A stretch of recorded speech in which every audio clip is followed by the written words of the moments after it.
Assalamualaikum warahmatullahi wabarakatuh. Innal hamdalillah nahmaduhu wa nasta'inuhu wa nastaghfiruh wa na'udzu billahi min shururi anfusina wa min sayyiati a'malina. May yahdihillahu fala mudilla lahu wa may yudlil fala hadiya lahu. Asyhadu an la ilaha illallah wahdahu la syarika lahu wa asyhadu anna Muhammadan abduhu wa rasuluh. Ya ayyuhalladzina amanu taqullaha haqqa tuqatih wa la tamutunna illa wa antum muslimun. Ya ayyuhan nasu taqu rabbakum alladzi khalaqakum min nafsin wahidah wa khalaqa minha zawjaha wa batha minhuma rijalan katsiran wa nisaa'a wattaqullaha alladzi tasaaluna bihi wal arham innallaha kana 'alaikum raqiba. يا أيها الذين آمنوا اتقوا الله وقولوا قولا سديدا يصلح لكم أعمالكم ويغفر لكم ذنوبكم ومن يطع الله ورسوله فقد فاز فوزا عظيما. أما بعد فإن أصدق الحديث كتاب الله وخير الهدي هدي محمد صلى الله عليه وعلى آله وسلم وشر الأمور محدثاتها وكل محدثة بدعة وكل بدعة ضلالة وكل ضلالة في النار. Ayyuhal ikhwah, a'azakumullah, kepada seluruh jamaah yang hadir, baik yang ikhwan maupun akhwat yang mudah-mudahan dirahmati oleh Allah SWT, dan kepada seluruh pemirsa dan pendengar TV dan Radio Roja yang mudah-mudahan dirahmati oleh Allah Subhanahu wa taala. Alhamdulillah, kita bersyukur kepada Allah Subhanahu wa ta'ala atas segala nikmat yang Allah karuniakan kepada kita, dan kita bersyukur kepada Allah Ta'ala kita diberikan hidayah Islam dan sunnah, diberikan hidayah taufik untuk selalu dan senantiasa menuntut ilmu syar'i. Ikhwani fiddin, azakumullah, kita akan lanjutkan kajian kita dari buku Syarah Aqidah Ahlussunnah wal Jamaah. Pembahasan kita masuk bab atau poin yang ke-8 tentang syirik dan macam-macamnya. Kita sudah membahas tentang tauhid dan sudah berkali-kali kita bahas tentang tauhid. Muqaddimah pembahasan kita tentang tauhid, begitu juga pembahasan tentang makna syahadat la ilallah Muhammad Rasulullah, tentang rukunnya, tentang syaratnya, pembahasan tentang tauhid al-rububiyah, al-uluhiyah, asma wa sifat. Ini sudah kita bahas dan akan terus kita bahas. Sekarang kita masuk pembahasan tentang syirik, karena syirik ini merupakan dosa besar yang paling besar dari semua dosa. Dan syirik ini merupakan kemungkaran yang paling mungkar, kezaliman yang paling zalim, kemaksiatan yang paling maksiat. Makanya kerusakan yang ada di muka bumi ini yang paling besar adalah syirik. Kalau penyakit yang paling berbahaya, ya syirik. Makanya ketika disebutkan tentang jangan berbuat kerusakan di muka bumi kepada orang-orang munafik di awal-awal surah Al-Baqarah, wa idza qila lahum la tufsidu fil ardi qalu innama nahnu muslihun. Apabila dikatakan kepada mereka janganlah kalian berbuat kerusakan di muka bumi, mereka katakan bahwa kami adalah orang-orang yang memperbaiki. Dijelaskan oleh Imam Abul Aliyah rahimahullah, kata beliau, la tufsidu fil ardi ba'da wa idza qila lahum la tufsidu fil ardi qalu innama nahnu muslihun. Kalimat la tufsidu fil ard, jangan kalian berbuat kerusakan di muka bumi. Kalimat jangan berbuat kerusakan maksudnya la ta'su fil ardi. Kata Abu Aliyah rahimahullah, jangan berbuat maksiat di muka bumi. Karena setiap maksiat itu semuanya kerusakan. Setiap maksiat di muka bumi ini merupakan kerusakan. maksiat yang paling maksiat adalah syirik. Kemungkaran yang paling mungkar adalah syirik. Jadi Abu Aliyah ketika menjelaskan ayat ini, nanti bisa dilihat dalam tafsir Ibnu Katsir, ketika menafsirkan surah Al-Baqarah di ayat 11, wa idza qila lahum la tufsidu fil ardi qalu innama nahnu muslihun. Apabila dikatakan kepada mereka, kepada orang-orang munafikin, janganlah kalian berbuat kerusakan di muka bumi, mereka menjawab, sesungguhnya kami adalah orang-orang yang melakukan perbaikan. Kata Abu Aliyah rahimahullah, jangan kalian berbuat kerusakan di muka bumi, janganlah kalian berbuat maksiat di muka bumi. Kerusakan yang dibuat oleh orang munafik adalah berbuat maksiat kepada Allah. Dan orang yang berbuat kemaksiatan kepada Allah di muka bumi atau memerintahkan orang lain untuk bermaksiat kepada Allah, maka dia telah berbuat kerusakan di muka bumi. Karena baiknya bumi dan langit adalah dengan ketaatan. Pernyataan orang-orang munafik, mereka menyangkal bahwa mereka berbuat kebaikan, ditegaskan lagi oleh Allah Subhanahu wa ta'ala di ayat yang ke-12-nya. Jadi di ayat 11 disebutkan tentang jangan berbuat kerusakan, kemudian di ayat ke-12-nya Allah menyebutkan ala innahum humul mufsiduna walakin la yash'urun. Ketahuilah, innahum humul mufsidun, mereka adalah orang-orang yang berbuat kerusakan di muka bumi. Walakin la yash'urun, tetapi mereka tidak merasa berbuat kerusakan.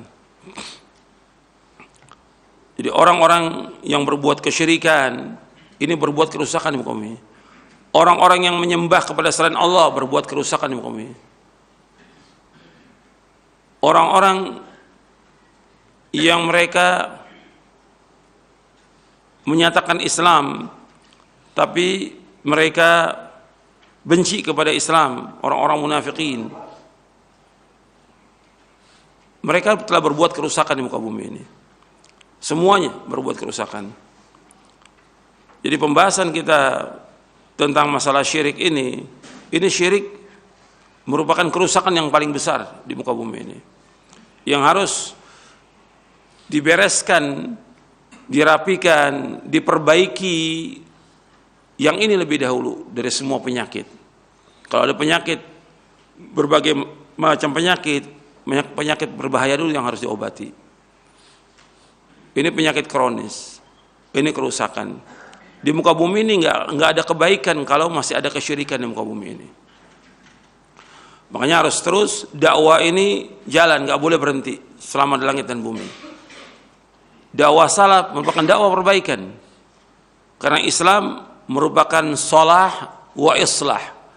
Islam itu merupakan kebaikan sepanjang zaman, sepanjang waktu, di setiap tempat, dan juga islah, dakwah perbaikan.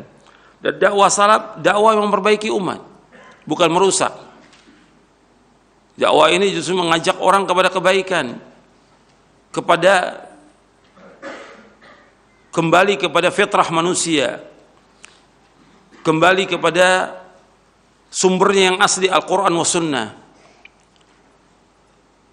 kembali kepada awal penciptaan manusia. Mereka diciptakan oleh Allah untuk ibadah kepada Allah Ta'ala.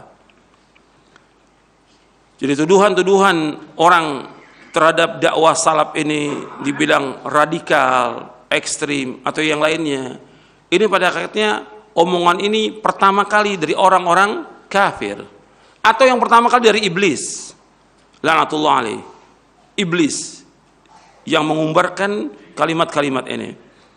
Yang kedua, yaitu dari orang-orang kafir, karena orang kafir tidak akan senang dengan berkembangnya agama Islam ini.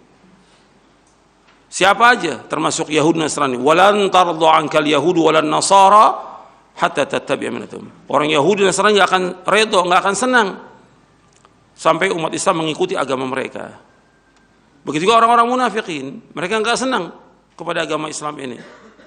Sampai Allah sebutkan dalam surah An-Nisa ayat 89, waddu law takfuruna kama kafaru fatakununa sawa. Mereka orang-orang munafik berkeinginan umat Islam ini kafir sebagaimana mereka kafir, sehingga sama dengan mereka. Jadi usaha terus mereka upayakan untuk merusak agama ini. Jadi kita nggak bisa diam. Maka dakwah ini terus menjelaskan dakwah tauhid, dakwah yang mengakar, dakwah mengembalikan manusia kepada fitrahnya, dakwah yang mengajak manusia kepada asal penciptaan manusia yang Allah ciptakan mereka, yang Allah firmankan, wa ma khalaqtul jinna wal insa illa liya'budun. Tidak aku ciptakan jin dan manusia melainkan untuk beribadah kepadaku. Kita kembalikan manusia agar manusia semuanya beribadah hanya kepada Allah, tidak kepada yang lainnya. Tidak kepada batu, tidak kepada pohon, tidak kepada kubur, tidak kepada segala macam yang ada benda-benda. Ajak manusia semuanya untuk ibadah kepada Allah. Karena Allah berfirman demikian dalam surah Az-Zariyat ayat 56 sampai ayat 58. Allah berfirman, "Wa ma khalaqtul jinna wal insa illa liya'budun. Ma uridu minhum min rizqin wa ma uridu ay yut'imun. Innallaha war-razzaqu dzul quwwatil matin." Tidak aku ciptakan jin dan manusia melainkan untuk beribadah kepadaku. Aku tidak minta rezeki dari mereka dan aku tidak minta makan dari mereka. Sesungguhnya Allah yang selalu dan senantiasa memberikan rezeki. Allah yang maha kokoh dan Allah yang maha kuat. Disuruh kita untuk ibadah kepada Allah. Allah ciptakan kita untuk ibadah. Ibadah kepada siapa? Ibadah kepada Allah. Satu aja. Ilah ini ada satu, yaitu Allah saja. Wa ilahukum ilahu wahid, la ilaha illa huwar rahmanur rahim. Ilah kamu ilah yang satu, enggak ada ilah yang lain kecuali Allah. Maka ibadahlah kepada Allah SWT yang maha rahman, maha rahim, kasih dan sayang Allah. Disuruh kita untuk ibadah hanya kepada Allah Subhanahu wa taala. Ini yang kita ajak manusia. Ketika kita mengembalikan manusia kepada asalnya, setan tidak senang. Orang kafir enggak senang. Maka dituduhlah kita dengan berbagai macam tuduhan bahwa dakwah ini keras, dakwah ini ekstrim, dakwah ini adalah dakwah yang sesat, dakwah Wahabi atau segala macam sudah. Ini semuanya omongan-omongan syaitan. Ini slogan-slogan syaitan untuk memadamkan cahaya agama Allah ini. Cahaya ini akan tetap tegak meskipun mereka berusaha untuk memadamkan cahaya ini. Yuriduna yutfi'u nurallah biafwahihim wallahu mutimmu nurihi walau karihal kafirun. Allah sebutkan dalam surah As-Saff, mereka berusaha bagaimana memadamkan cahaya agama Allah. Allah akan tetap tegakkan. Allah akan tetap memberikan cahaya kepada agama ini. Meskipun orang-orang kafir enggak suka. Yang enggak suka pada agama ini orang-orang kafir. Antum lihat di surah As-Saff. Allah menyebutkan tentang tegaknya agama ini. Mereka berusaha untuk apa? Untuk memadamkan cahaya agama Allah. Allah sebutkan di ayat yang ke-8, yuriduna liyutfi'u nurallahi biafwahihim wallahu mutimmu nurihi walau karihal kafirun. Yuriduna liyutfi'u nurallahi biafwahihim. Mereka menginginkan untuk memadamkan cahaya agama Allah dengan lisan-lisan mereka,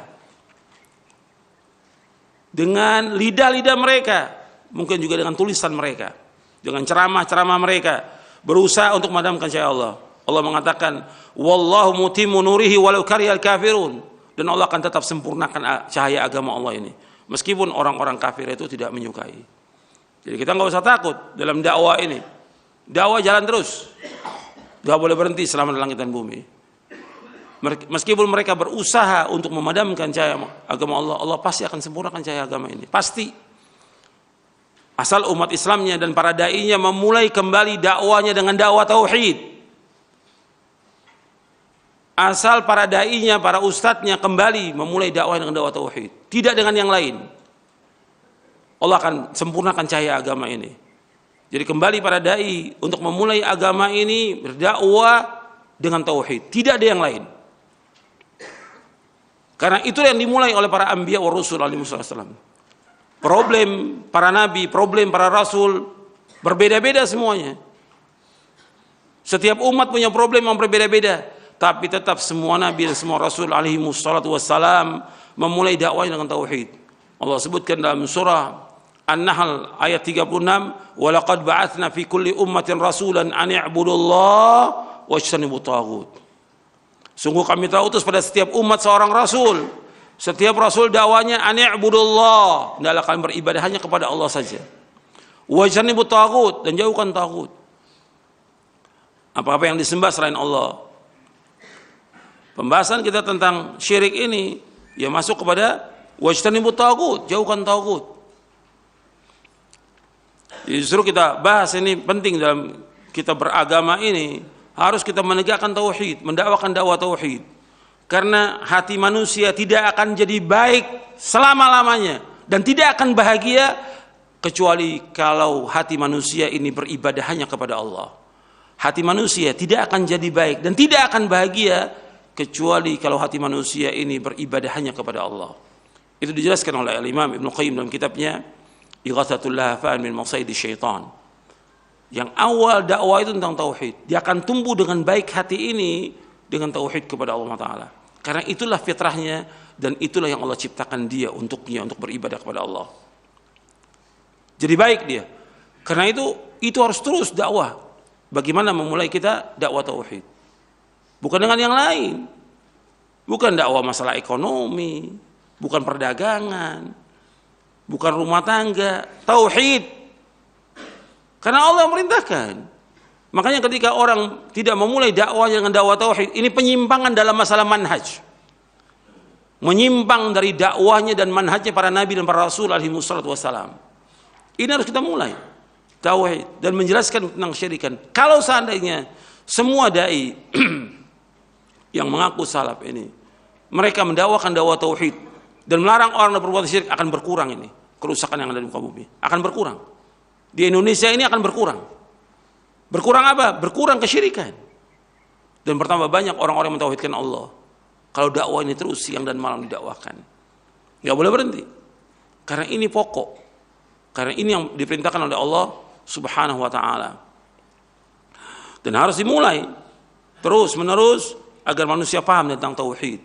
Harus kembali belajar lagi kitab Ushulus Tsalatsa, kitab tauhid dan yang lainnya. Dari kitab-kitab yang mendasar tentang masalah akidah, masalah tauhid, masalah manhaj, agar umat ini paham berada di atas siratal mustaqim. Karena keinginan kita baik, agar umat menjadi baik. Yang pertama kali dirinya dulu pribadi menjadi baik. Dibersihkan itu hatinya dari kesyirikan. Sebab Nabi bersabda sallallahu alaihi wasallam dalam hadis yang sahih yang diriwayatkan oleh Imam Bukhari dan Muslim. Nabi bersabda, "Ala inna fil jasadi mudghah. Idza salahat salahal jasadu kullu wa idza fasadat fasadal jasadu kullu ala wa hiyal qalbu." Ketahuilah, dalam pada tubuh manusia ada segumpal daging. Kalau daging ini baik, baik seluruh tubuhnya. Kalau daging ini jelek, jelek seluruh tubuhnya. Ketahuilah segumpal daging adalah hati. Diperbaiki hati manusia ini, dibersihkan dari noda-noda syirik. Bersihkan dari noda-noda bid'ah, bersihkan dari noda-noda maksiat. Baru hati ini akan baik. Kalau pribadi manusia baik, maka keluarganya akan baik. Masyarakat akan baik. Dan negara ini akan jadi baik. Kalau umat ini dan bangsa ini mentauhidkan Allah, menjauhkan syirik, akan jadi baik bangsa ini. Akan diberikan keberkahan oleh Allah dari langit dan dari bumi. Apabila mereka mentauhidkan Allah dan menjauhkan segala macam perbuatan syirik. Ikhwani fid din, azakumullah.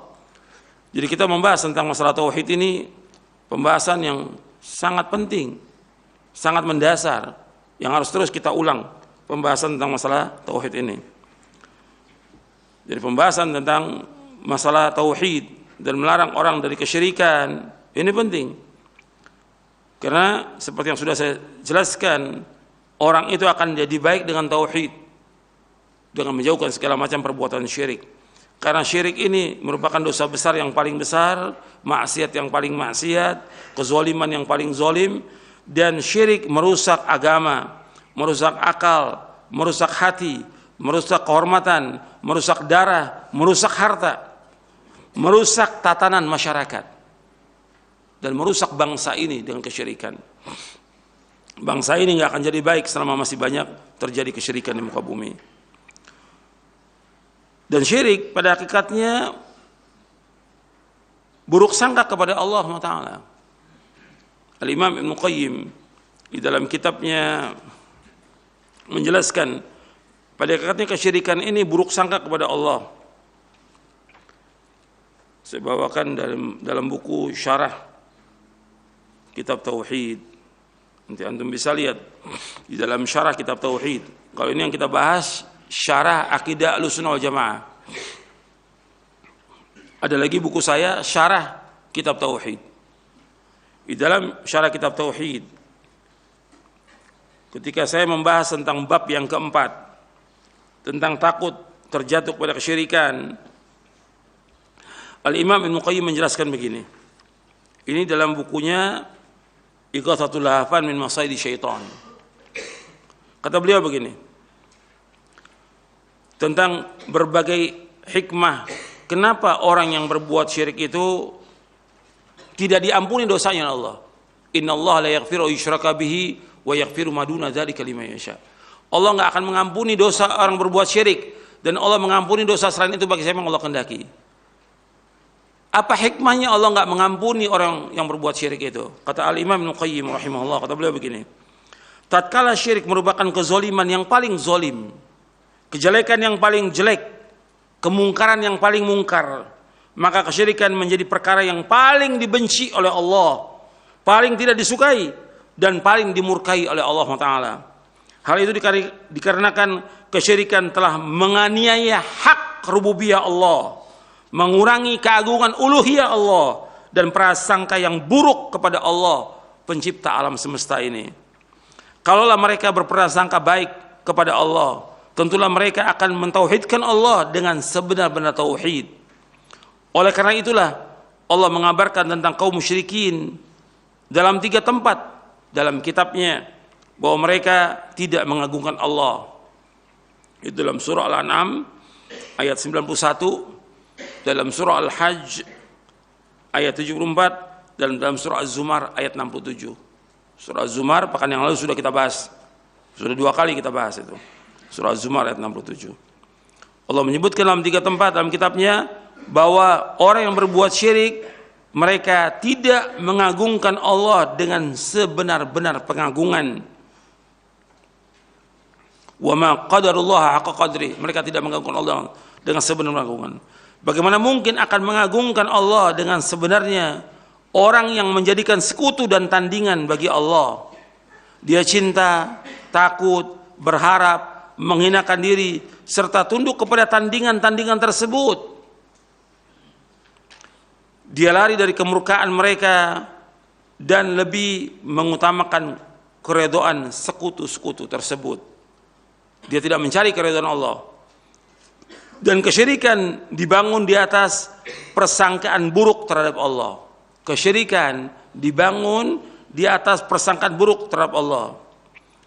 Adapun alasan kenapa seorang berbuat syirik adalah karena yang pertama, orang yang berbuat syirik menyangka bahwa Allah butuh kepada yang ikut mengatur urusan alam bersamanya, baik menteri, pembantu, ataupun penolong, dan ini merupakan sebesar-besar penistaan terhadap zat yang tidak butuh kepada selainnya, bahkan segala sesuatu membutuhkan kepadanya, kepada Allah. Yang kedua, alasannya, atau orang yang berbuat syirik menyangka bahwa kekuasaan Allah Tabaraka wa Ta'ala hanya bisa sempurna dengan kekuasaan milik sekutu-sekutu yang mereka bikin. Atau yang ketiga, orang yang berbuat syirik menyangka bahwasanya Allah tidak mengetahui kebutuhan hambanya sebelum diberitahukan oleh perantara, atau tidak menyayangi sampai ada perantara yang menjadikannya menyayangi, atau menyangka bahwa bukan Allah saja yang mencukupi hambanya, atau Allah tidak akan melakukan apa yang hamba inginkan sebelum perantara memberikan syafaat di sisinya, sebagaimana makhluk memberikan syafaat di sisi makhluk yang lain, sehingga butuh untuk menerima syafaatnya dikarenakan ia butuh kepada si pemberi syafaat dan mengambil manfaat darinya, atau menyangka bahwa Allah tidak mengijabahi, tidak mengabulkan doa para hambanya sebelum mereka meminta kepada perantara-perantara untuk mengangkat kebutuhan-kebutuhan tersebut, seperti layaknya keadaan para raja, penguasa di muka bumi, dan inilah pokok kesyirikan makhluk. Jadi mereka menyangka bahwa Allah nggak akan menjawab doanya kecuali dengan perantara. Perantara apa? Ya kubur-kubur itu, wali-wali atau syekh-syekh yang mereka anggap dekat dengan Allah. Ini prasangka yang buruk kepada Allah Ta'ala. Atau yang keempat, kata Ibnu Qayyim rahimahullah, atau orang yang berbuat syirik menyangka bahwa Allah tidak mendengar doa mereka sebelum para perantara mengangkatnya menuju kepada Allah. Atau yang kelima, orang yang berbuat syirik menyangka bahwa ada makhluk atau perantara yang memiliki hak yang harus dipenuhi, sehingga dia bersumpah dengan hak makhluk tersebut dan bertawassul kepada Allah dengan makhluk tersebut, layaknya manusia yang bertawassul kepada para pembesar dan para raja dengan orang yang mulia di sisi mereka, di mana para penguasa tersebut tidak kuasa menolaknya. Maka semua ini merupakan bentuk penistaan kepada rububiyah Allah dan mengurangi hak Allah Jalla wa'ala. Maka sifat terpuji Allah dan kesempurnaan rububiyahnya menuntut untuk tidak mengampuni dosa syirik tersebut dan menuntut untuk menjadikan pelakunya kekal di dalam neraka, di dalam azab yang pedih, serta menjadikannya manusia yang paling sengsara. Maka tidaklah engkau dapati orang musyrik pun melainkan dia menistakan Allah SWT, walaupun dia menyangka bahwa dirinya mengagungkan Allah. Dalam kitab Ighathatul Lahfan min Masaidi Syaitan di juz yang pertama. Jadi pada asalnya kesyirikan dibangun di atas apa? Di atas prasangka buruk kepada Allah, suudzon kepada Allah. Dosa besar yang paling besar suudzon, buruk sangka kepada Allah Subhanahu wa taala. Kita masuk pembahasan ini, syirik dan macam-macamnya. Ahlussunnah wal Jamaah sepakat bahwa syirik merupakan bentuk kemaksiatan yang paling besar kepada Allah Subhanahu wa taala. Syirik merupakan sebesar-besar kezaliman, sebesar-besar dosa yang tidak akan diampuni Allah Subhanahu wa taala. Mengetahui tentang syirik dan berbagai macamnya merupakan jalan untuk dapat menjauhinya dengan sejauh-jauhnya. Jadi kita bahas tentang syirik agar kita menjauhkan syirik, dan juga agar kita dan anak kita jauh dari syirik. Antum lihat Nabi Ibrahim alaihissalam, orang yang Allah sebutkan yang hanif, yang lurus, tidak pernah berbuat syirik, tapi tetap berdoa kepada Allah. Allah menyebutkan tentang Nabi Ibrahim, inna Ibrahim kana ummatan qanitan lillahi hanifa wa lam yakun minal musyrikin. Di dalam surah An-Nahl, sesungguhnya Nabi Ibrahim alaihissalam seorang imam, qanitan, qanit artinya mudawim ala ta'ah, yang terus menerus dalam ketaatan, hanifa yang lurus, wa lam yakun minal musyrikin, tidak pernah berbuat syirik. Tetap berdoa, wajnubni wa baniya an na'budal asnam, ya Allah jauhkanlah aku dan anak cucuku dari menyembah berhala. Jadi Nabi Ibrahim alaihissalatu wassalam di dalam surah Ibrahim ayat 35, Nabi Ibrahim berdoa, wajnubni wa baniya an na'budal asnam, ya Allah jauhkanlah aku dan anak cucuku dari menyembah berhala. Kalau Nabi Ibrahim aja khawatir, takut anak cucunya menyembah berhala, apalagi kita. Nabi Ibrahim yang jelas Allah mengatakan tidak pernah berbuat syirik seumur hidupnya, nggak pernah. Walam yakun minal musyrikin. Tetap berdoa agar anak cucunya jangan sampai jatuh dalam perbuatan syirik.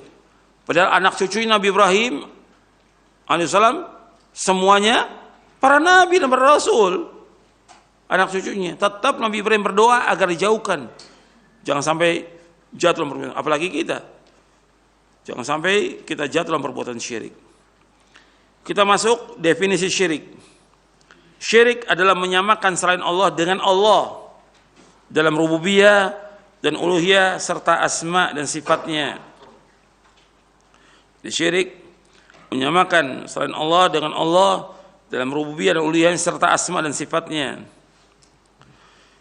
Syekhul Islam Ibnu Taimiyah rahimahullah berkata, syirik ada dua macam. Yang pertama, syirik dalam rububiyah. Yang kedua, syirik dalam uluhiyah. Yang pertama, syirik dalam rububiyah, yaitu menjadikan sekutu selain Allah yang mengatur alam semesta. Sebagaimana Allah berfirman dalam surah Saba, surah 34 ayat 22. Allah berfirman, qul id'u alladhina za'amtum min dunillahi la yamlikuna mithqala dzarratin fis samawati wala fil ard wa ma lahum fihima min syirkin wa ma lahu minhum min dhahir. Katakanlah Muhammad, serulah mereka yang kamu anggap sebagai ilah selain Allah. Mereka tidak memiliki kekuasaan seberat darah pun di langit dan di bumi, dan mereka sama sekali tidak mempunyai peran serta dalam penciptaan langit dan bumi, dan tidak ada di antara mereka yang menjadi pembantu baginya. Kita lihat penjelasan tentang ayat ini. Jadi Allah menyeru kepada Nabi Muhammad SAW, disuruh seru mereka yang anggap sebagai ilah selain Allah. Yang kalian berdoa itu kepada Allah, apakah itu batu, pohon, kubur, berhala, atau yang lainnya. Katakan kepada mereka, mereka itu yang kalian sembah selain Allah tidak memiliki kekuasaan seberat darah pun di langit dan di bumi. Yang kedua, mereka sama sekali tidak mempunyai peran serta dalam penciptaan langit dan bumi. Yang ketiga, bahwa mereka tidak menjadi pembantu bagi Allah dalam penciptaannya. Tentang tafsir ayat ini saya sebutkan dalam buku Syarah Kitab Tauhid di bab yang ke-17. Al-Imam Ibnu Qayyim menjelaskan dalam kitabnya Madarijus Salikin di juz yang pertama tentang ayat ini. Kata beliau, di dalam ayat ini Allah telah memutus semua sebab yang dijadikan pegangan oleh orang-orang musyrik. Seorang berbuat syirik menyembah kepada selain Allah karena dia merasa mendapatkan manfaat dari sesembahan tersebut, sedangkan manfaat itu tidak bisa dapat melainkan dengan salah satu dari 4 sifat. Salah satu dari 4 sifat. Yang pertama, sesembahan tersebut memiliki apa yang diinginkan penyembahnya. Yang kedua, kalau tidak memiliki, maka minimal dia menjadi sekutu bagi sang pemilik. Yang ketiga, kalau tidak menjadi sekutu, paling tidak dia menjadi pembantu dan penolong bagi sang pemilik. Yang keempat, kalau tidak menjadi pembantu dan penolong, maka minimal dia mempunyai kedudukan di sisi sang pemilik sehingga bisa memberi syafaat di sisinya. Maka di ayat lanjutannya, di ayat 23-nya, wala tanfa'us syafa'atu 'indahu illa liman adzinalah. Dan tidak bermanfaat syafaat atau pertolongan di sisi Allah melainkan orang-orang yang diizinkan oleh Allah. Jadi ada 4 di sini. Maka dalam ayat ini Allah Subhanahu wa taala menolak 4 martabat ini dengan urut, mulai dari yang tinggi sampai yang rendah. Allah Subhanahu wa taala menolak kepemilikan, persekutuan, pertolongan dan syafaat yang diminta oleh orang musyrik. Kemudian Allah Azza wa Jalla tetapkan syafaat yang orang musyrik tidak mempunyai bagiannya sama sekali, yaitu syafaat dengan izinnya. Cukuplah ayat ini menjadi cahaya, bukti, keselamatan, pemurnian tauhid dan pembasmian syirik hingga sampai ke akar-akarnya bagi orang yang memahaminya. Al-Quran dipenuhi dengan ayat-ayat yang serupa dan yang semisal dengan ayat ini. Akan tapi kebanyakan manusia tidak sadar kalau realita yang mereka alami masuk dan terkandung dalam kategori ayat-ayat ini. Disangka bahwa ayat ini di atas berkaitan khusus dengan kaum yang sudah berlalu dan sudah tidak ada lagi yang mewarisi yang semisal dengan mereka. Inilah yang menghalangi hati dari memahami Al-Quran. Demi Allah, apabila kaum yang disebutkan dalam Al-Quran tersebut sudah berlalu, maka sungguh mereka punya generasi penerus yang semisal dengan mereka, lebih buruk lagi daripada mereka, atau lebih ringan keburukannya daripada mereka. Dan Al-Quran mengenai mereka orang-orang belakangan sebagaimana mengenai kaum yang terdahulu. Dalam kitab Madarijus Salikin di juz yang pertama.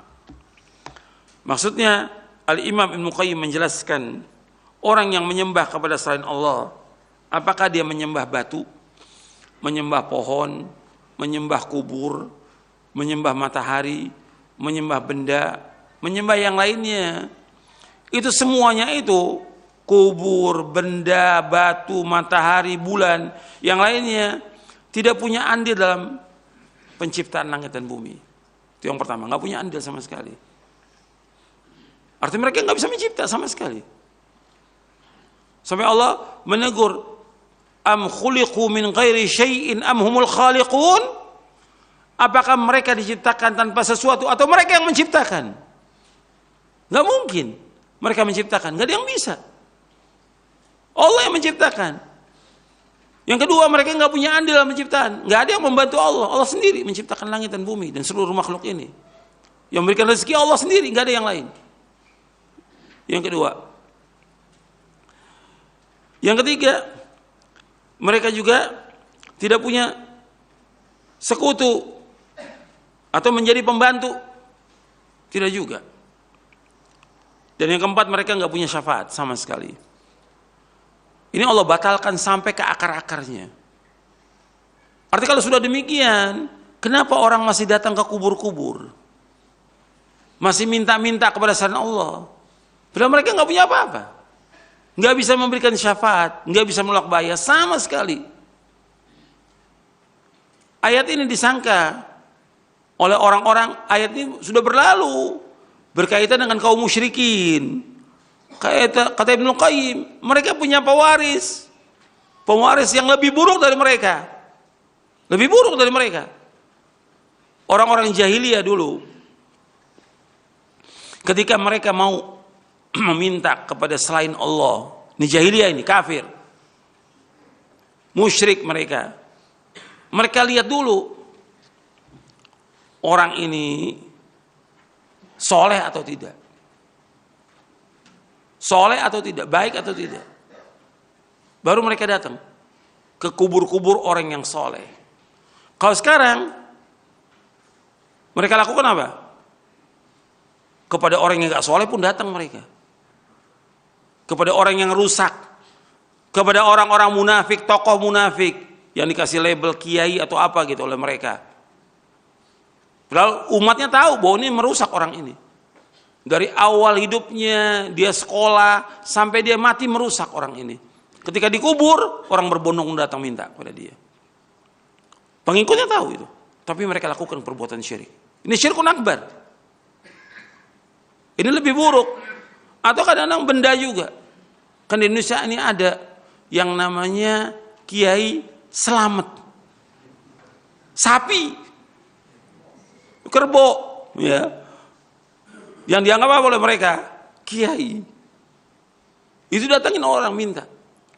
Pada kerbau, bayangkan. Kalau dulu orang-orang musyrikin cari orang soleh untuk mereka minta. Perbuatan mereka jelas syirik. Nah, diwariskan oleh sekarang lebih jelek lagi. Mereka minta kepada selain Allah. Yang kedua, bahwa orang musyrik pada zaman dahulu itu mereka berdoa kepada Allah di saat mereka sulit, dan mereka menyekutukan Allah di saat mereka senang. Yang sekarang di saat senang dan sulit mereka berdoa kepada selain Allah. Berarti lebih baik, lebih buruk. Lebih buruk kesyirikan pada zaman ini. Orang-orang yang berbuat syirik pada zaman sekarang lebih buruk daripada orang-orang jahiliyah. Orang jahiliyah kalau mereka mau berbuat syirik, milih dulu orang soleh. Jelas ini semua syirik, syirkun akbar. Yang kedua, mereka kalau berdoa meminta kepada Allah, mereka menyekutukan Allah itu dalam permintaan berdoa itu di saat mereka senang, di saat mereka susah, mereka kembali kepada Allah. Allah sebutkan dalam Al-Quran, fa idza raqibu fil fulki da'u Allah mukhlishina lahuddin falamma najau minal barri idza hum yusyrikun. Apabila mereka menaiki perahu diombang-ambingkan oleh ombak, mereka minta kepada Allah dengan ikhlas, berdoa kepada Allah supaya apa? Supaya Allah selamatkan. Tapi ketika Allah selamatkan ke daratan, mereka berbuat syirik. Kalau kita lihat orang-orang sekarang, di saat mereka senang, mereka berbuat syirik kepada Allah. Di saat mereka susah, lebih lagi. Jika susah nih, fakir, miskin, sulit mereka, atau udah lama gak mempunyai anak, kena penyakit yang berat, datang mereka ke kubur-kubur minta kepada Allah. Tidak datang kepada Allah. Berarti orang berbuat syirik pada zaman sekarang ini lebih buruk dari mana? Lebih buruk dari orang-orang jahiliyah. Jadi kata Ibnu Qayyim, ada pewarisnya. Jadi justru syirik itu dilarang dalam agama dan tetap tidak boleh selama-lamanya. Ayat-ayat yang Allah firmankan yang terjadi pada zaman dahulu juga tidak boleh kita lakukan pada zaman sekarang. Allah menceritakan tentang kaum musyrikin pada zaman itu, pada zaman Nabi Muhammad SAW. Juga sekarang nggak boleh kita lakukan kesyirikan. Bukan orang mengatakan itu kan ayatnya berkaitan dengan orang musyrikin zaman dulu. Terkena pada sekarang juga. Nggak boleh orang berbuat syirik kepada Allah Subhanahu wa Ta'ala. Yang kedua, syirik dalam uluhiyah. Syirik dalam uluhiyah yaitu beribadah, berdoa kepada selain Allah, baik dalam bentuk doa ibadah maupun doa masalah. Jadi syirik dalam uluhiyah yaitu beribadah atau berdoa kepada selain Allah, baik dalam bentuk doa ibadah, arti doa ibadah seperti kita sholat, puasa, ini doa ibadah. Doa masalah itu minta kepada Allah. Di dalam doa ibadah tergantung doa masalah.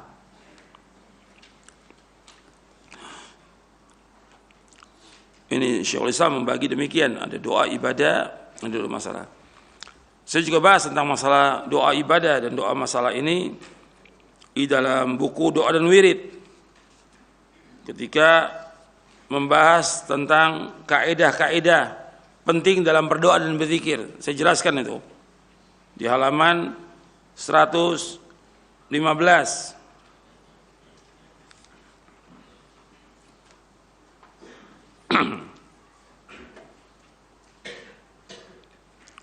Sebutkan berdoa kepada selain Allah seperti berdoa meminta hajat, minta tolong, istighatsah, minta tolong saat sulit kepada orang mati, baik itu nabi, wali, habib, kiai atau yang lainnya, atau minta kepada kuburan keramat, atau minta rezeki dan kesembuhan penyakit dari mereka, maka perbuatan ini termasuk syirik akbar, syirik yang besar.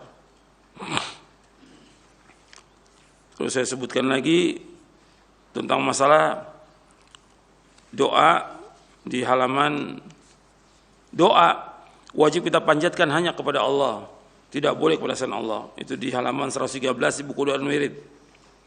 Dan doa dibagi menjadi dua. Yang pertama doa ibadah, yang kedua doa masalah. Keduanya mempunyai kaitan yang sangat erat, baik perkataan, perbuatan dan i'tiqad. Keduanya harus kita tujukan hanya kepada Allah semata dan hanya karena Allah Subhanahu wa Ta'ala. Dan saya sebutkan juga rujukannya tentang makna doa ibadah dan doa masalah. Selanjutnya di sini, umumnya yang dilakukan manusia, adalah menyekutukan Allah dalam uluhiyah, dalam hal-hal yang merupakan kekhususan bagi Allah, seperti berdoa. Banyak manusia ini yang berdoa kepada selain Allah. Di samping dia berdoa kepada Allah, dia juga berdoa kepada selain Allah.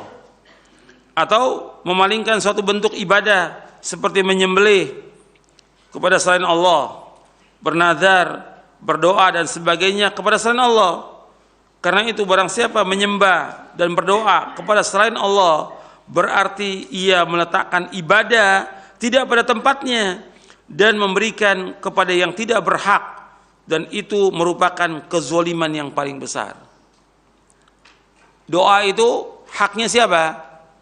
Hak Allah yang kita wajib beribadah kepada Allah. Ketika orang itu meletakkan ibadah ini bukan kepada Allah, kepada selain Allah diletakkan, dia mesti berdoa kepada Allah, tapi berdoa juga dia kepada selain Allah. Ini namanya apa?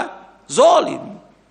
Karena meletakkan sesuatu bukan pada tempatnya. Maka Allah menyebutkan inna syirka la dzulmun azim. Sesungguhnya syirik merupakan kezaliman yang amat besar. Dalam surah Luqman ayat 13. Ya bunayya la tusyrik billah inna syirka la dzulmun azim. Wahai anakku, janganlah engkau berbuat syirik. Sesungguhnya syirik merupakan kezaliman yang amat besar. Diriwayatkan dari Abu Bakrah radhiyallahu an, ia berkata, Rasulullah sallallahu alaihi wasallam bersabda, ala unabbiukum bi akbaril kabair, ala unabbiukum bi akbaril kabair, ala unabbiukum bi akbaril kabair. Qalu bala ya Rasulullah. Qala al-isyraku billah wa 'uququl walidain wa jalasa wa kana muttaki'a. Faqala ala wa qawluz zur wa syahadatuz zur. Qala fama zala yukarriruha taqulna laitahu sakat. Rasulullah SAW bersabda, maukah aku beritahukan kepada kalian tentang dosa-dosa besar Yang paling besar, beliau mengulanginya 3 kali. Maukah aku kabarkan kepada kalian tentang dosa-dosa besar yang paling besar? Maukah aku kabarkan kepada kalian tentang dosa-dosa besar yang paling besar? Mereka, para sahabat radhiyallahu anhum ajma'in menjawab, mau ya Rasulullah. Maka beliau SAW bersabda, dosa besar yang paling besar yang pertama syirik kepada Allah. Yang kedua durhaka kepada kedua orang tua. Ketika itu beliau bersandar lalu beliau duduk tegak. Beliau bersabda sallallahu alaihi wasallam, ingatlah. Yang ketiga, jangan kalian berdusta, jangan kalian menjadi saksi palsu. Dan beliau terus mengulanginya hingga kami berharap beliau diam. Hadis ini sahih diriwayatkan oleh Imam Bukhari dan Muslim dari sahabat Abu Bakrah radhiyallahu anhu. Nabi menyebutkan SAW di sini tentang dosa besar yang paling besar 3. Dan ini bukan sebagai pembatas. Yang pertama syirik, yang kedua durhaka kepada kedua orang tua, yang ketiga berkata dusta dan menjadi saksi palsu. Jadi syirik, menyekutukan Allah, dikatakan dosa besar yang paling besar dan kezaliman yang paling zalim, karena ia menyamakan makhluk dan Khalik pencipta pada hal-hal yang khusus bagi Allah. Siapa yang menyekutukan Allah dengan sesuatu maka ia telah menyamakannya dengan Allah, dan ini sebesar-besar kezaliman yang sebesar kezaliman. Zalim adalah meletakkan sesuatu bukan pada tempatnya. Contoh-contoh perbuatan syirik diantaranya orang yang memohon berdoa kepada orang yang sudah mati. Dan ini masih banyak orang yang datang ke kubur-kubur yang dianggap kuburan keramat atau kuburan wali songo atau yang lainnya. Mereka datang ke sana, mereka minta kepada penghuni kubur, baik itu kuburan nabi, kuburan wali maupun yang lainnya. Perbuatan ini adalah syirkun akbar, syirik yang paling besar. Berdoa atau memohon kepada selain Allah, seperti berdoa meminta satu hajat, kebutuhan, isti'anah minta tolong, istighatsah minta tolong saat sulit kepada orang yang sudah mati, baik itu nabi, wali, habib, kiai, jin maupun kuburan keramat, atau minta rezeki kepada mereka, minta kesembuhan penyakit dari mereka, atau kepada pohon dan selainnya selain Allah, adalah syirkun akbar, syirik yang paling besar. Syekh Muhammad bin Abdul Wahab rahimahullah mengatakan, barang siapa yang memalingkan satu macam ibadah kepada selain Allah, maka ia musyrik kafir. Ini umum, secara umum aja, bukan ta'yin. Allah Subhanahu wa ta'ala berfirman dalam surah Al-Mu'minun ayat 117, "Wa may yad'u ma'allahi ilahan akhar la burhana lahu bihi fa innama hisabuhu 'inda rabbi innahu la yuflihul kafirun." Dan barang siapa yang menyembah ilah selain Allah padahal tidak ada bukti baginya tentang itu, maka perhitungannya hanya pada Allah, sungguh orang-orang kafir tidak akan beruntung. Dalilnya Syekh Muhammad bin Abdul Wahab dari ayat ini, Allah menyebutkan tentang orang yang berdoa bersama Allah kepada Tuhan yang lain. Artinya dia doa kepada Allah, tapi dia doa juga kepada selain Allah. Dia datang ke kubur-kubur minta. Maka dikatakan kafir karena Allah menyebutkan dalam ayat ini, innahu la yuflihul kafirun. Sesungguhnya orang kafir tidak akan beruntung. Makanya mereka Syekh mengumumkan secara umum bahwa orang yang memalingkan ibadah kepada selain Allah maka dia musyrik kafir. Ini secara umum. Ya, sampai sini dulu kajian kita. Mudah-mudahan bermanfaat dan kita berusaha terus untuk menjauhkan perbuatan syirik, dan kita berdoa kepada Allah agar kita dijauhkan dari perbuatan syirik. Jadi kita berdoa, Allahumma inna na'udzubika an nusyrika bika syai'an na'lamu astaghfiruka liman la na'lamuhu. Dan doa itu terus kita berdoa agar kita dijauhkan dari perbuatan syirik. Nanti Anda bisa lihat dalam buku doa dan wirid, kita berdoa kepada Allah di samping kita belajar memahami Al-Qur'an dan Sunnah, pahami salaf. Kemudian yang kedua, kita terus berusaha mengkaji tentang tauhid, membahas tentang tauhid. Yang ketiga, kita berdoa kepada Allah agar kita dijauhkan dari perbuatan syirik. Yang keempat, kita menutup jalan-jalan yang membawa kepada kesyirikan. Jadi berlindung dari bahaya syirik di dalam buku dan wirid ada di halaman 346. Allahumma inna na'udzubika min an nusyrika bika syai'an na'lamuhu wa nastaghfiruka lima la na'lamuhu. Allahumma inna na'udzubika min an nusyrika bika syai'an na'lamuhu wa nastaghfiruka lima la na'lamuhu. Ya Allah, sungguhnya kami berlindung kepadamu dari menyekutukan Engkau dengan sesuatu sedang kami mengetahuinya, dan kami memohon ampun kepada Engkau terhadap apa-apa yang kami tidak mengetahuinya. Riwayat ini sahih li ghairihi, diriwayatkan oleh Imam Ahmad dalam musnadnya, dan yang lainnya dari sahabat Abu Musa al-Asy'ari, dan disahihkan oleh Syekh Al-Albani dalam kitabnya Sahih Al-Adabul Mufrad dan Sahih At-Targhib wa Tarhib. Wallahu a'lam. Wassallallahu Nabi Muhammadin sallallahu alaihi wasallam. Kalau ada yang mau tanya silakan.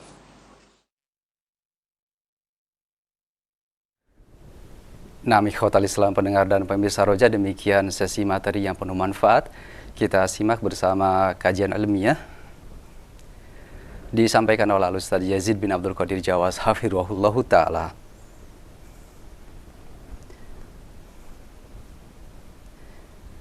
Dan untuk selanjutnya kita masuk ke sesi interaktif.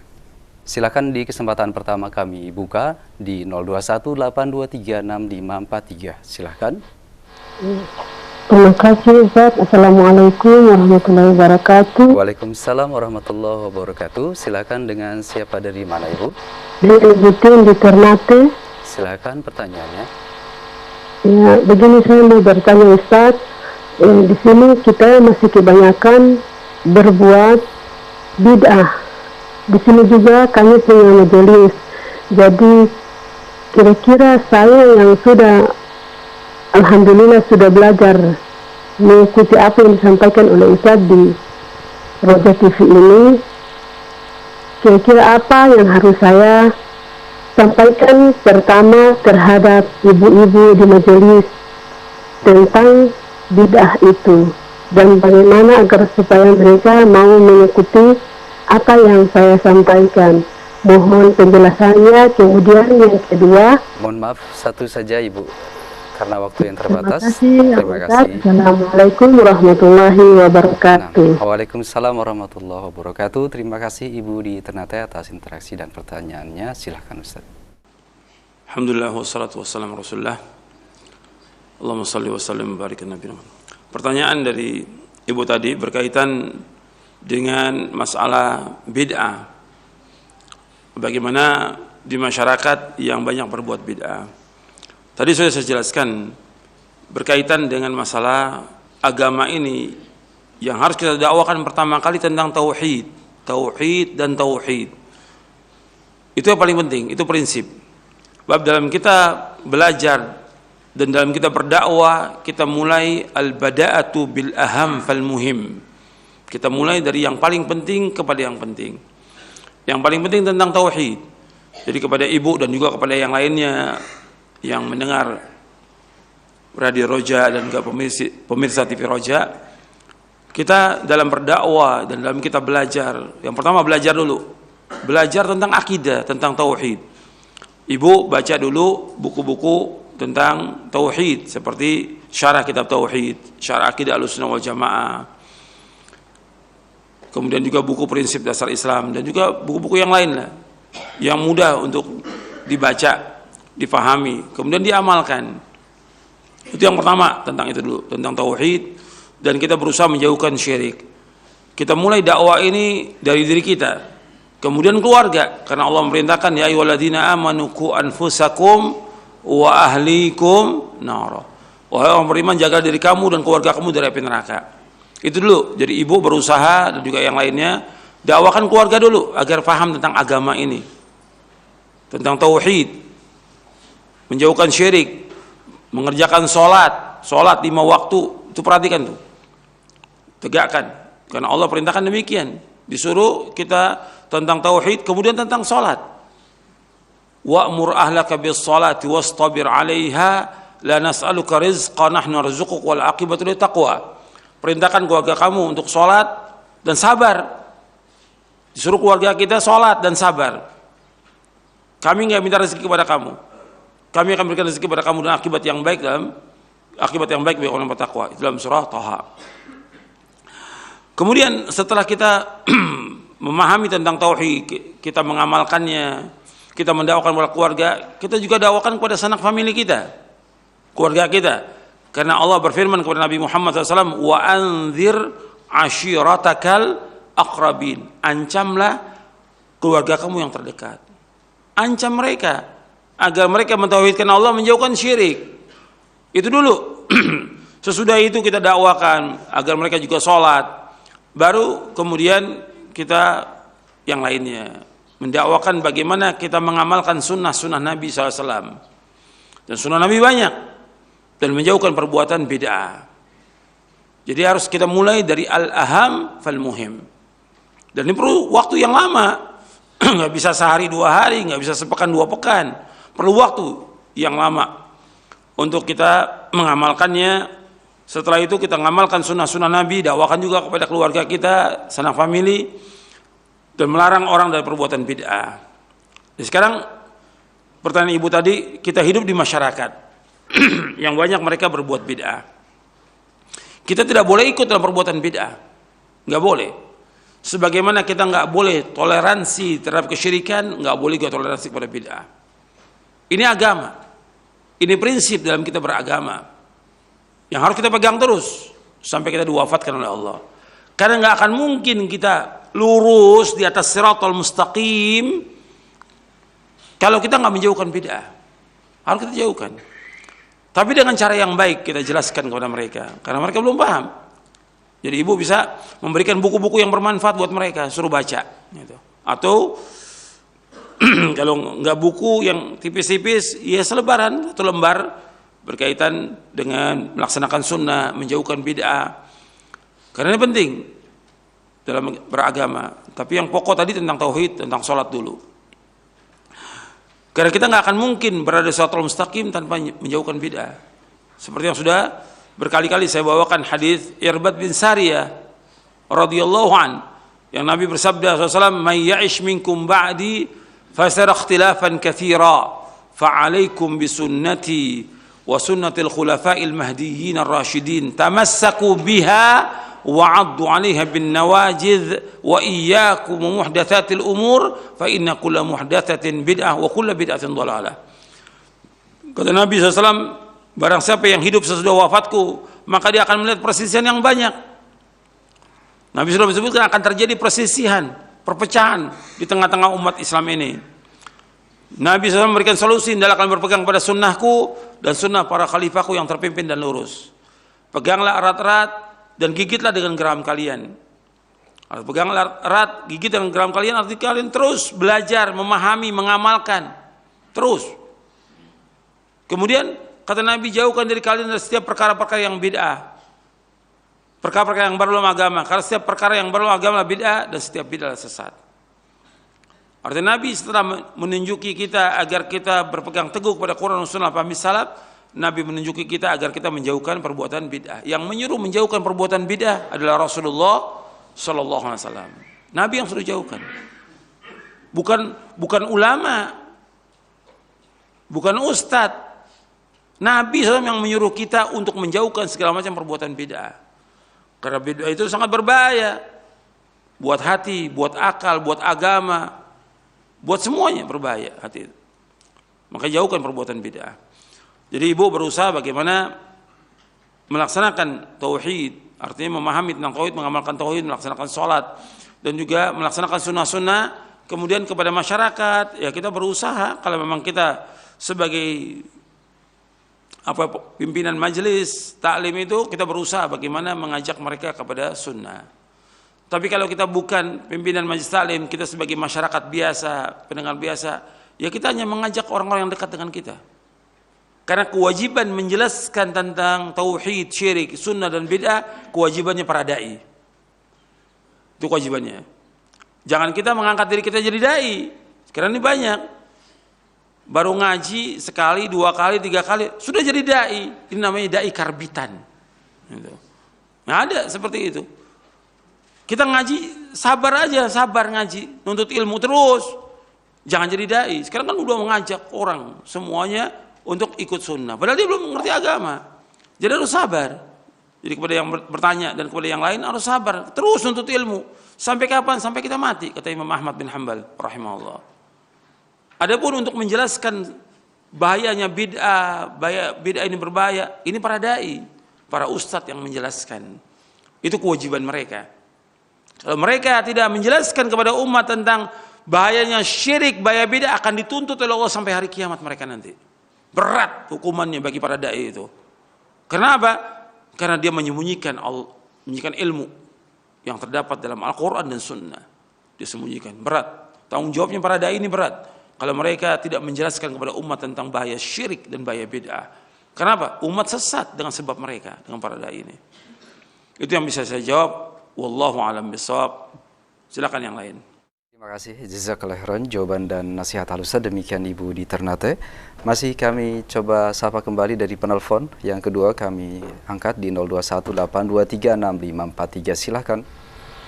Halo, assalamualaikum warahmatullahi wabarakatuh. Waalaikumsalam warahmatullahi wabarakatuh. Ya, dari mana Bapak? Saya Dani dari Kediri, Jawa Timur, Ustaz. Silakan Pak. Iya, mau menanyakan Ustaz, dahulu orang tua kami pernah berbuat kesyirikan dengan mendatangi ke dukun-dukun. Terus saat ini insya Allah lagi belajar agama. Tapi yang saya tanyakan, saya kan nggak tahu apakah dahulunya itu masih ada jin-jinnya atau gimana. Bolehkah kalau saya sebagai putranya untuk menyarankan ruqyah, Ustaz? Iya. Walaupun orang tua Bapak sudah berusaha untuk belajar agama dan bertobat begitu Pak ya.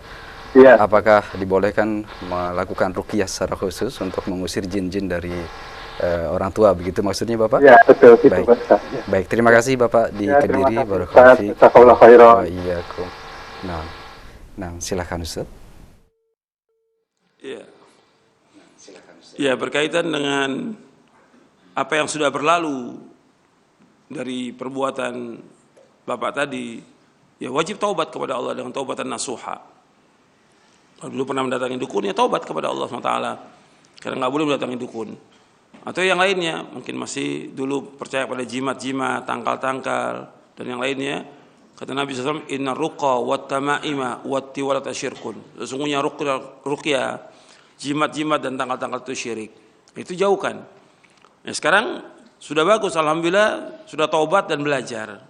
Ini sudah masya Allah luar biasa. Bersyukur kepada Allah diberikan hidayah. Hidayah itu mahal. Hidayah itu lebih baik daripada dunia dan seisinya. Makanya kita bersyukur kepada Allah. Kepada yang belajar tentang sunnah ini, antum bersyukur kepada Allah. Jangan ujub, jangan sombong. Antum bersyukur kepada Allah mendapatkan hidayah dari Islam dan sunnah. Kita nggak akan mungkin dapat hidayah kalau Allah nggak memberikan hidayah kepada kita. Yang memberikan hidayah itu Allah Taala. Alhamdulillahilladzi hadana li hadza. Segala puji bagi Allah yang telah menunjuki kami di atas jalan yang lurus ini. Maka bersyukur dan belajar terus. Kepada yang bertanya tadi dan juga bapaknya, belajar terus Quran wa sunnah al-fahmi salaf ini. Kemudian tadi ada sedikit keraguan bagaimana kalau masih ada sisa-sisa di rumah itu atau yang lain di ruqyah. Enggak perlu di ruqyah. Belajar aja, cukup belajar.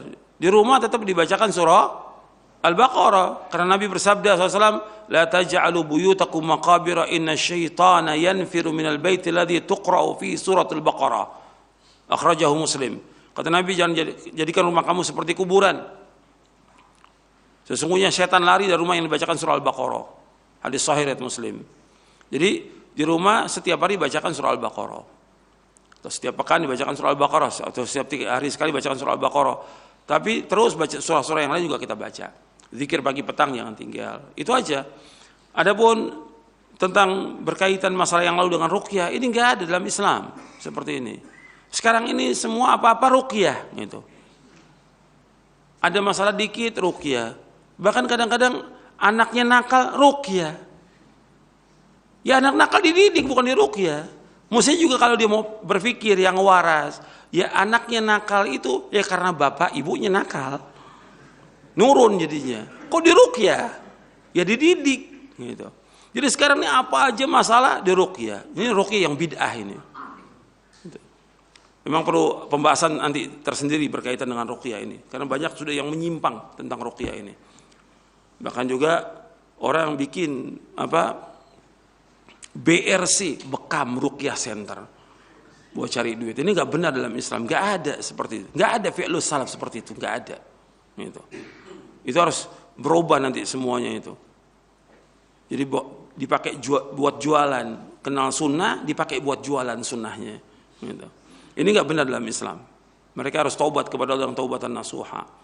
Ruqyah boleh kalau ada yang kemasukan jin, kemasukan dibacakan ayat Al-Quran, sudah cukup. Tapi alhamdulillah Bapak antum sudah belajar sunnah, sudah cukup, belajar terus. Insya Allah dengan kita belajar ini, setan itu akan menyingkir. Kalau belajar ini niatnya karena Allah dan kita sungguh-sungguh, dan kita dengan belajar ini kita takut kepada Allah, setan itu akan menyingkir. Dan belajar baca Al-Quran, di rumah baca Al-Quran, zikir pagi petang, insya Allah senang. Jadi jangan kemudian ada masalah sedikit ruqyah, ini banyak yang salah, banyak penyimpangan yang berkaitan dengan ruqyah, banyak penyimpangan. Tapi bukan sekarang pembahasannya. Nanti insya Allah ada pembahasan berkaitan dengan ruqyah, di buku ini ada pembahasannya. Nanti kita akan bahas. Maka bagaimana yang sunnah, bagaimana yang bid'ah, karena udah banyak penyimpangan sekarang ini. Ya, mungkin satu lagi pertanyaan. Terima kasih Ustadz, jazakallahu khairan jawaban dan nasihat Al-Ustadz. Satu pertanyaan terakhir dari pendengar kita di Sulawesi Utara. Assalamualaikum warahmatullahi wabarakatuh. Ustadz, di dalam kehidupan bermasyarakat di negara kita masih banyak dijumpai kelompok masyarakat yang melakukan sesembahan yang konon itu adalah tradisi dari para leluhur, sehingga sulit dibedakan Ustadz antara mana yang sifatnya tradisi atau budaya dan mana yang dibenarkan dalam agama Islam. Sebagai salah satu contoh adalah mengumpulkan hasil pertanian dan peternakan, lalu diupacarakan dilepas di laut yang lepas, sehingga terlarung oleh lautnya, dan dimaksudkan agar Allah Subhanahu wa taala menjauhkan dari malapetaka dan dimakmurkan negerinya serta dilancarkan rezekinya.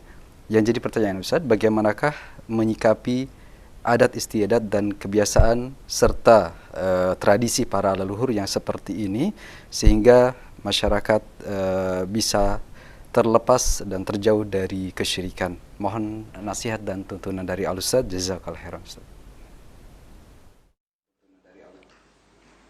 Iya, berkaitan dengan kebiasaan-kebiasaan, kebudayaan, tradisi dan lainnya, ini rata-rata semuanya kesyirikan yang ada. Ketika para nabi dan para rasul alaihi wassalatu wassalam mendakwakan dakwah tauhid, yang mereka lakukan semua alasannya inna wajadna aba'ana ala ummatin wa inna ala athari muqtadun. Sesungguhnya kami mendapati bapak dan nenek moyang kami melakukan seperti ini, tradisi-tradisi seperti ini, kami ikut. Jadi apa yang dilakukan oleh mereka itu kesyirikan. Pertadi yang dicontohkan, hasil dari pertanian itu kemudian diserahkan ke dewa laut. Kan punya keyakinan ada dewa laut atau ada Dewi Sri atau yang lainnya, yang mereka punya keyakinan bahwa Dewi Sri atau dewa laut itulah yang menyelamatkan dia dari berbagai macam malapetaka, yang menyuburkan tumbuh-tumbuhan. Ini kesyirikan. Keyakinan syirik. Mestinya hasil itu dia manfaatkan dan dikeluarkan zakatnya, diberikan fuqara masakin, itu manfaat. Dilemparkan ke laut, dibuang ke laut untuk selamat, ini kesyirikan. Dan alasan-alasan dilakukan oleh kaum musyrikin sama, nggak berubah dari dulu juga. Kita lihat beberapa ayat supaya kita paham. Kita kembali kepada dasar dalil Quran dan Sunnah. Allah menyebutkan ketika kita menyuruh mereka untuk kembali kepada Quran dan Sunnah, itu alasan mereka, kami mendapati nenek moyang kami melakukan demikian, selalu seperti itu. Kita mulai dari surah Al-Baqarah di ayat 170. Allah menyebutkan wa idza qila lahum ittabi'u ma anzalallahu qalu bal nattabi'u ma alfayna 'alaihi aba'ana aw law kana aba'um la ya'qiluna syai'an wa la yahtadun. Apabila dikatakan kepada mereka, ikutilah apa yang Allah turunkan, mereka menjawab, kami mengikuti apa yang kami dapati bapak-bapak dan nenek moyang kami melakukannya. Meskipun bapak mereka tidak berfikir sedikit pun juga dan tidak mendapatkan petunjuk. Artinya kalau diajak kepada Quran Sunnah, mereka alasannya bapak dan nenek moyang. Mesti demikian. Kita lihat lagi surah Az-Zukhruf ayat 22, 23. Di surah Az-Zukhruf surah 43 ayat 22 Allah berfirman, "Bal qalu inna wajadna aba'ana ala ummati wa inna ala athari muhtadun." Bahkan mereka berkata, kami dapati bapak dan nenek moyang kami di atas satu agama, tradisi, kebudayaan, ala ummah, ala din, agama. Dan kami mengikuti, mendapatkan petunjuk dengan athar mereka. Kemudian di ayat 23-nya Allah menyebutkan, wa kadzalika ma arsalna min qablika fi qaryatin min nadhirin illa qala mutrafuha inna wajadna aba'ana ala ummatin wa inna ala athari muqtadun. Wa inna ala athari muqtadun. Demikianlah, tidaklah kami utus sebelum kamu pada setiap desa seorang pengancam, melainkan orang-orang kayanya mengatakan, orang-orang yang mewah, orang-orang yang kaya, inna wajadna ala aba'ana, sesungguhnya kami mendapati bapak dan nenek moyang kami ala ummah, di atas satu agama, satu tradisi, satu kebudayaan yang kami lakukan. Wa inna ala muqtadun, dan sesungguhnya kami mengikuti jejak mereka. Ini semua nabi, semua rasul ketika diutus begitu alasannya. Ya, kita mendatangi benda-benda ini ya karena kebiasaan nenek moyang. Kami adakan acara seperti ini acara kesyirikan mereka lakukan karena nenek moyang kami lakukan demikian. Ini nggak boleh. Yang dihadapi oleh para nabi rasul seperti itu, seperti yang kita hadapi sekarang ini, sama. Yang kita hadapi, orang ingin mengembalikan kepada agama siapa? Agama nenek moyang. Dan itu usaha terus kembali kepada agama nenek moyang. Mestinya dikembalikan kepada agama Rasulullah SAW, agama Islam yang hak ini. Tapi justru berusaha bagaimana mengembalikan kepada agama nenek moyang. Penyembahan kepada selain Allah mereka anggap itu agama nenek moyang. Makanya mereka berusaha tempat-tempat yang orang datangi, kuburan-kuburan, ditulis itu wisata religi. Ya tidak? Mengembalikan orang kepada agama nenek moyang. Dalam apa? Dalam perbuatan syirik kepada Allah, agar mereka melakukan perbuatan dosa besar yang paling besar dan membuat kerusakan di muka bumi ini. Itu usaha mereka. Maka dakwah kita terus mendakwakan dakwah tauhid, mengembalikan umat ini kepada fitrahnya, kepada agama yang hak ini. Nah, kita terus dakwakan, nggak boleh berhenti. Terus dakwah tauhid ini harus jalan. Di samping buku-buku juga disebarkan. Antum kasih kiai-kiai, ustadz-ustadz, para dai itu buku-buku syarah kitab tauhid, syarah akidah sunnah, agar mereka paham. Itu usaha. Antum nggak mampu dakwah, ya buku doa wirid, agar mereka paham tentang agama ini, agar mereka kembali. Di samping juga kita mendoakan mereka agar mereka kembali ke jalan yang hak. Ya, saya pikir itu yang bisa saya sampaikan. Mudah-mudahan yang sedikit ini bermanfaat untuk saya dan untuk antum sekalian. Mudah-mudahan kajian ini mendapatkan barokah dari Allah, manfaat, dan juga diberikan taufik agar kita bisa melaksanakannya untuk mentauhidkan Allah, menjauhkan segala macam perbuatan syirik. Dan juga mudah-mudahan para dai ini kembali sadar, artinya memulai dakwahnya dengan tauhid dan juga menjauhkan syirik, agar umat ini menjadi baik dan juga bangsa ini menjadi baik dengan dakwah yang hak ini, Al-Quran wa sunnah ala fahmi salaf. Wa sallallahu nabiyana Muhammadin sallallahu alaihi wasallam, subhanakallahumma bihamdik, asyhadu an la ilaha illa anta astaghfiruka wa atubu ilaik. Assalamualaikum warahmatullahi wabarakatuh.